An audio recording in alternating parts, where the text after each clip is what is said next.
তো সবথেকে বড় কথা আমি উত্তরবঙ্গের মানুষ, বগুড়ার মেয়ে। আমার ভীষণ গর্ববোধ হয়।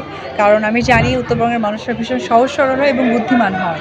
সে বুদ্ধিমানের জায়গা থেকে এবং অনেক ট্যালেন্ট হয়। সেখান থেকে আমি দেখেছি যে এই যে নারীরা ডে বাই ডে এগিয়ে যাচ্ছে এবং সেই জায়গা থেকে তারা প্রতিষ্ঠিত হচ্ছে, সাংসারিকভাবে সন্তান সব কিছুকে সাপোর্ট দিচ্ছে।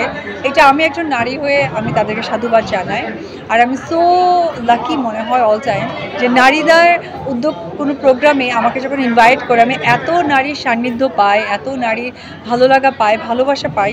এটা আমার কাছে নারী হিসেবে আরও অনেক বেশি দ্বিগুণ আমার ভালোবাসা বাড়িয়ে দেয়। আমার পাশে আরেকজন উদ্যোক্তা আছে, শাহনাজ আপু। উনি উত্তরবঙ্গের মেয়ে, রংপুরের মেয়ে। তো উনি এতগুলো মেয়েকে এক জায়গায় করেছেন এবং ব্রাইডাল মেকআপের ক্লাস, মাস্টার ক্লাস তাদেরকে করিয়েছেন। তারা সার্টিফিকেট ক্রেস নিয়ে যে স্বাবলম্বী হচ্ছে, তাদের প্রতিষ্ঠানে এটা একটা অন্যরকম মাত্রা যোগ করবে। টানা সপ্তমবারের মতো বেস্ট টিস্যু পেপার ব্র্যান্ড হিসেবে স্বীকৃতি পেয়েছে বসুন্ধরা টিস্যু। তো সব কিছু মিলে না সত্যি ভালো লাগে, এটা বলে প্রকাশ করা যাচ্ছে না, তবে সত্যিই ভীষণ ভালো লাগছে।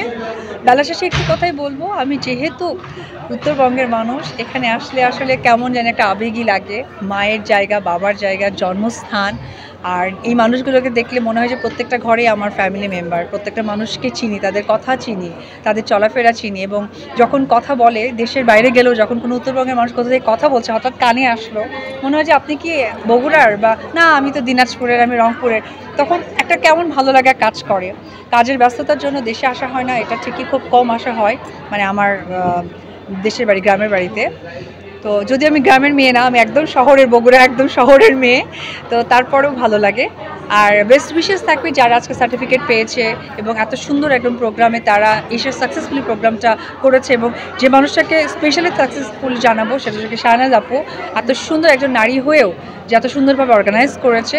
সবাইকে আমার পক্ষ থেকে অনেক শুভেচ্ছা এবং শুভকামনা, এবং তাদের জন্য ভবিষ্যৎ এগিয়ে যাক এই দোয়া থাকবে।